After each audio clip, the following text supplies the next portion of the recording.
네, 내일 문재인 정부 출범 100일을 맞습니다. 대통령의 탄핵이라는 초유의 사태 속에서도 이 인수위도 구성하지 못하면서 상당히 어수선하게 출발을 했죠. 이 중에서도 주요 공기업들의 수장들의 임기 보장과 연임에 많은 관심이 쏟아지고 있습니다. 관련해서 이야기 좀 나눠보겠습니다.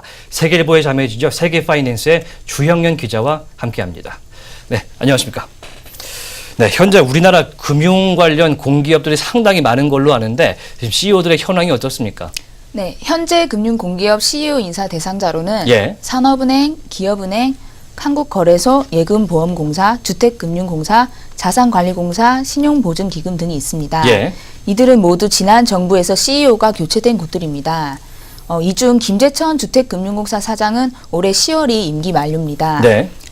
곽범국 예금보험공사 사장은 내년 5월에 임기가 끝나고 이동걸 산업은행 회장과 정찬우 한국거래소 이사장, 김도진 기업은행장 등 다른 CEO들의 임기는 2019년 중에 끝납니다. 네, 현재 많은 사람들이, 많은 CEO들이 임기가 만료를 앞두고 있거나 앞서서 교체가 된 사람들도 있었는데요.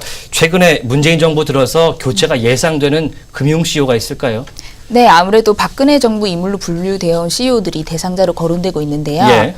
이 중 이동걸 산업은행 회장과 정찬우 한국거래소 인사장이 교체 1순위 후보로 꼽히고 있습니다. 예. 이동걸 회장은 박근혜 후보 캠프에서 금융인 모임을 이끌었고 예. 그해 11월 전 현직 금융인 1000여 명을 이끌고 새누리당 당사에서 박 후보 지지를 선언했습니다. 예. 정찬우 이사장도 박근혜 정부 대통령직 인수위원회 전문위원을 지내 친박 인사로 분류되고 있습니다. 예.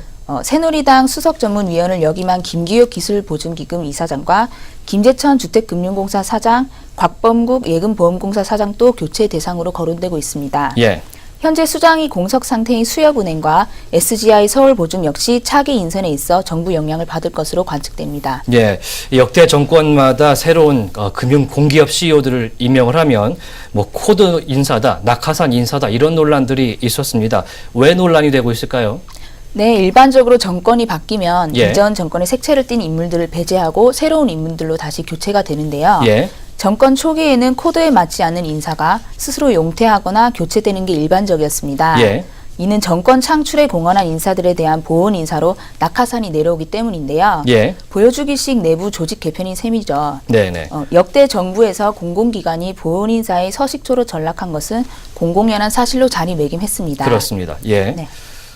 이에 정권이 바뀔 때마다 금융공기업 수장들은 낙하산 인사라는 꼬리표를 피할 수 없었는데요. 예. 현재 문재인 정부의 내각 인선이 마무리되자 공공기관 인사를 제로 베이스에서 재검토해 정권의 코드에 맞춘 인사를 낙점하려는 것 아니냐는 분석이 나오고 있습니다. 네네. 정권 코드에 맞춘 공공기관장 교체라는 악순환의 고리를 끊어야 한다는 주장이 꾸준히 제기되고 있지만 단기간에 해결될 수 있는 문제는 아닌 것으로 보입니다. 네, 현재 금융 CEO 중에서 전 정권 사람이지만 스스로 코드를 맞춰서 좀 생존하겠다 이런 의지가 있는 사람도 있다고요. 네, 그렇습니다. 예. 이전 정부 때 임명됐더라도 실적이 또 좋거나 예. 경영평가가 좋으면 임기를 보장받을 수 있거든요.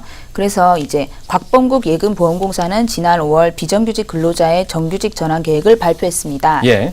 정부의 시책에 맞춰 당초 계획을 조기에 추진하기로 입장을 바꾼 것입니다. 예. 김도진 기업은행장도 무기계약직의 정규직 전환을 위한 논의에 속도를 내고 있고요. 예. 특히 기은은 최근 신용보증기관과 일자리 창출을 위한 금융지원 업무 협약을 맺는 등 정부의 일자리 창출 기조에 적극 동참하는 분위기입니다. 예. 그리고 기업은행장은 황교안 전 총리가 임명한 데다 전임 행장 임기 만료에 따른 내부 승진 케이스라서 교체 가능성이 낮다는 평가가 나오고 있습니다. 그렇군요. 예. 김기욱 기술보증기금 이사장도 은행권과의 일자리 창출 및 창업 지원을 위한 협력을 확대하고 있습니다. 네, 마지막 질문 드릴 텐데요. 최근에 가장 관심받고 있는 자리가 이 거래소 이사장, 한국거래소 이사장과 금감원장입니다. 네. 바뀔까요? 네, 아무래도 두 곳은 바뀔 가능성이 큰데요. 특히 정찬우 이사장은 최순실 게이트 연루 의혹을 받고 있어서 예. 더욱 강한 압박을 받고 있는 상황입니다. 과거 금융정의연대와 참여연대에게 최순실 국정농단 과정에 개입한 혐의로 검찰에 고발당한 적도 있었습니다. 그렇죠. 예. 네. 그리고 이에 증권가에선 정 이사장의 교체를 기정사실로 받아들이고 있고요. 금융위원회가 거래소 경영평가 등을 내세워 정 이사장의 자진 사퇴를 유도할 것이란 전망도 나오고 있습니다. 예, 금감원장은요? 네, 금감원장도 아무래도 임기가 오는 11월까지라서 교체될 가능성이 크고요. 예. 금감원장 후보에는 김광수 전 금융정보분석원 원장 등 관료 출신 외에도 김광수 법무법인 율촌고문, 예. 심인숙 중앙대 법학전문대학원 교수, 하나금융지증 사장을 지낸 최흥식 서울시립교양악단 대표 등 민간 출신들도 거론되고 있습니다. 민간 출신도 거론이 되고 있군요. 네, 네네. 네, 말씀 잘 들었습니다. 네, 지금까지 주형현 기자와 함께했습니다.